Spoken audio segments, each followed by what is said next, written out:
बिस्मिल्लाहिर्रहमानिर्रहीम। अस्सलाम वालेकुम students, welcome back to my channel educational tips. कैसे हैं आप सब? उम्मीद करती हूँ आप सब बच्चे बिल्कुल ठीक होंगे। तो बच्चों, आज मैं आपके साथ शेयर करने जा रही हूँ यूनिट नंबर 1। यूनिट नंबर 1 है हमारे पास रोल मॉडल एंड फेस्टिवल, यानी कि हमारे लिए रोल मॉडल जिनकी जिंदगी हमारे लिए मिसाल है उनके बारे में डिस्कस करेंगे, और साथ साथ हम लोग फेस्टिवल यानी कुछ त्योहारों के बारे में बात करेंगे। सबसे पहले हम लोग बात कर लेते हैं रोल मॉडल्स के बारे में। ये हमारे पास, आप सब बच्चे अपना पेज नंबर 2 ओपन कर लीजिए। पेज नंबर 2 के ऊपर आ जाती है द लाइफ ऑफ हजरत मोहम्मद रसूलुल्लाह खातिमुन नबिय्यीन सल्लल्लाहु अलैहि वसल्लम। आप सल्लल्लाहु अलैहि वसल्लम की जिंदगी के बारे में देखेंगे। हजरत मोहम्मद रसूलुल्लाह खातिमुन नबिय्यीन सल्लल्लाहु अलैहि वसल्लम was born in Mecca in Saudi Arab. Saudi Arab के अंदर मक्का के शहर के अंदर आप सल्लल्लाहु अलैहि वसल्लम पैदा हुए। Here is a photo of काबा इन मक्का। मक्का के अंदर खाना काबा मौजूद है, ये देख लीजिए। ये अच्छा, एज अ चाइल्ड ही खातिमुन नबिय्यीन सल्लल्लाहु अलैहि वसल्लम वाज वेरी ऑनेस्ट। ऑनेस्ट कहते हैं ईमानदार को। छोटे थे, जब बच्चे थे तब से ही वो सच्चे थे। ही खातिमुन नबिय्यीन सल्लल्लाहु अलैहि वसल्लम ऑलवेज टोल्ड द ट्रूथ। वो हमेशा सच बोलते थे। रिस्पेक्ट द एल्डर्स, एल्डर्स कहते हैं अपने बड़ों का एहतराम करना। Respect the elder, his elder अपने बड़ों का एहतराम करते थे।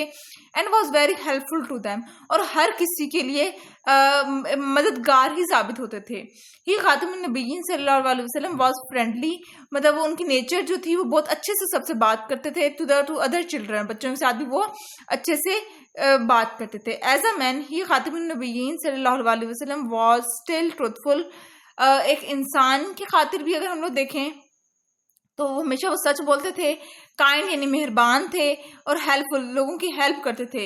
ही खातिमुन नबिय्यीन सल्लल्लाहु अलैहि वसल्लम was kind to animals too. ना सिर्फ आप सल्लल्लाहु अलैहि वसल्लम इंसानों के लिए एक अच्छे इंसान साबित हुए, बल्कि एनिमल्स के साथ भी वो अच्छे से पेश आते थे।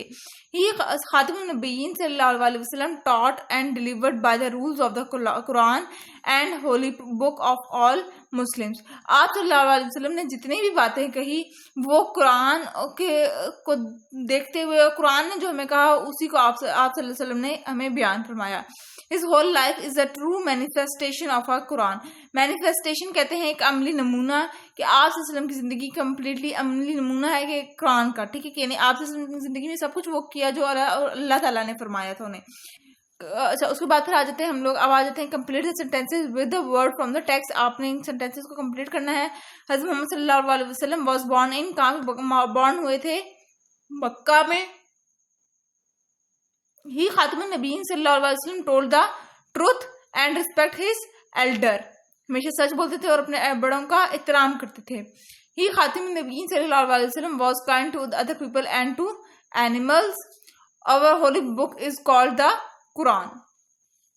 उसके बाद फिर हम लोग आ जाते हैं अब फेस्टिवल के ऊपर, यानी त्योहारों के ऊपर। हम लोग बेटा त्योहारों में से पहला त्योहार जो होता है वो उसको कहते हैं हम लोग ईद उल अजहा, ठीक है। ईद उल अजहा जिसको हम लोग कहते हैं बड़ी ईद, बकरा ईद, ये हम लोग हमारे यहाँ इसको नाम लिए जाते हैं।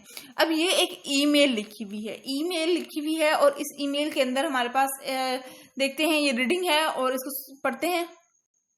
डियर सारा, अली एंड फिजा।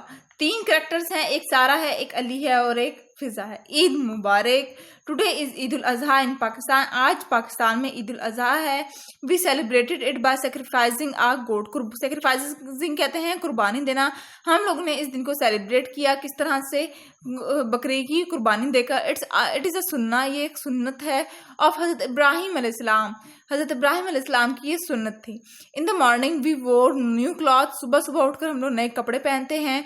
दादा वेंट टू द मस्जिद फॉर ईद नमाज। दादा जान मस्जिद चले जाते हैं ईद की नमाज अदा करने के लिए। On Eid ul Adha all Muslim try to sacrifice a cow, goat और कैमल। ईद उल अजहा पर जितने भी मुसलमान होते हैं उनकी कोशिश होती है कि या वो काउ की कुर्बानी करें, भैंस की, बैल की, गोट की, या फिर कैमल की। If someone can't afford to buy an animal they are given meat by those who have perform the sacrifice. और अगर कोई कुर्बानी करना अफोर्ड नहीं कर सकता तो वो क्या करते होते हैं कि जिन लोगों ने कुर्बानी की होती है वो उनको गोश्त देते हैं। We gave a lot of meat to poor people. हम लोग बहुत सारा गोश्त जो होता है वो हम लोग गरीब लोगों को देते हैं, जो कि हमारे who live in our area, जो कि हमारे एरिया के अंदर रह रहे होते हैं। Eid ul Adha is also about sharing. Eid ul Adha का दूसरा नाम ही मिलना बांटना है चीज़ों को, ठीक है। In the evening we visited our relatives, फिर दोपहर के वक्त हम लोग, शाम के वक्त हम लोग किधर जाते हैं, हम लोग अपने रिलेटिव्स के घर जाते हैं। एंड ए डिलीशियस फूड, और बड़े मज़े मज़े के उनके घर खाने खाते हैं। वी आर ऑल हैप्पी, हम सब बहुत खुश होते हैं। इट इज़ नाइट नाउ, और उसके बाद फिर रात हो जाती है। I will pray and then go to sleep, फिर मैं नमाज पढ़ता हूँ और फिर सो जाता हूँ। We have to distribute meat tomorrow, हम फिर अगले दिन गोश्त की तकसीम करते होते हैं। लॉट्स ऑफ लव दादी एंड दादा, ठीक है। ये दादी और दादा ने अपने सारा, अली और फिजा को लिखा होता है, यानी अपने पोता पोती को लिखा होता है, ठीक है, यानी अपने ग्रैंड चिल्ड्रंस को लिखा हुआ होता है। उसके बाद circle the correct box, copy the sentence, आपने सर्कल करना है करेक्ट बॉक्स को। Dada and dadi sacrificed a goat today, dada prayed at the masjid, they all wore new clothes, they are all in Pakistan, और Eid ul Adha people distribute meat. उसके बाद फिर हम लोग आ जाते हैं मुस्तफ़ाज अवार्ड। मुस्तफ़ा को अब एक अवार्ड मिला है, उसको देख लेते हैं। People win award when they do something good, लोगों को तभी तमग़े मिलते हैं जब वो कोई अच्छा काम करते हैं। Last year Mustafa won her school's gold award, last year पिछले साल मुस्तफ़ा को एक स्कूल वालों की तरफ से गोल्ड अवार्ड मिला था। This award is a golden badge, ये अवार्ड क्या है, ये एक गोल्डन बैज था जिसके ऊपर रेड कलर की रिबन लगी हुई थी। It is for the children who follow the school rules, ये उन बच्चों के लिए होता है जो कि स्कूल के रूल्स को प्रॉपरली फॉलो करते हैं। Multan model school gold award for the school following school rule awarded to Musifa Islam for, अब वो ये गोल्ड मेडल के अंदर सर्टिफिकेट के अंदर लिखा हुआ था कि वो प्रॉपर यूनिफॉर्म में आती रही है, टेकिंग टर्न्स, वो अपनी बारी का वेट करती रहती थी। Arriving at school on time, वो अपनी स्कूल के अपना टाइम पर आती थी। वेटिंग पेशेंटली, ना कोई वो धक्कम पेल में नहीं करती थी, आराम से सब्र के साथ वेट करती थी। क्लासरूम में साफ सुथरा रखती थी, जितना भी गार्बेज था वो बिन के अंदर डालती थी। Living the toilet clean and washing her hand after using it. उसके बाद फिर आ जाते हैं being careful with school things, जो स्कूल वाले उसको चीज़ें देती थी उसके बाद उसका बड़ा ख्याल रखती थी। अब आपने टिक और क्रॉस करना है। मुझे follow the rules, she arrives late, क्या वो लेट आती थी, नहीं। She run to the front of the line, cross. She is careful, जी वो केयरफुल थी। She wear proper uniform, true. She throw litter, no. She washes her hand, true. She takes turn, true. वो अपनी बारी का इंतजार करती थी। उसके बाद फिर हम लोग आ जाते हैं लास्ट, इसका लेसन जो है वो है plant a tree for Pakistan, Pakistan के लिए, अपने मुल्क के लिए एक पौधा लगाएं। Our country need more trees, हमारे कंट्री को ज़्यादा से ज़्यादा दरख्तों की ज़रूरत है। This children are tree heroes, ये जो बच्चे हैं ये ट्री के हीरोज हैं, क्यों, क्योंकि ज़्यादा से ज़्यादा ट्रीज लगाते हैं। They are planting tree for Pakistan. Let have a look at the flow chart. सबसे पहले हम लोग ने लगाने के लिए क्या करना होता है, हम लोग ने एक होल बनाना होता है मट्टी के अंदर। Put the roots of the tree plant in the hole, फिर जो दरख्त की जो जड़ें हैं वो प्लांट की जड़ें हैं वो ज़मीन के अंदर डाल दें, उस होल के अंदर डाल दें। Cover the root with soil and water the plant, फिर आपने सॉइल के अंदर से सॉइल को से कवर कर देना है और उसके बाद पानी दे देना है। Is the plant taller than 30 centimetre, अगर प्लांट जो है 30 सेंटीमीटर से बड़ा है तो आप लोगों ने क्या करना है, प्लांट को इस तरह से बांध देना है, और अगर नहीं तो उसको ग्रो करते रहने देना है। और फिर उसके बाद फिर हमारे पास वाटर करना है प्लांट को डेली।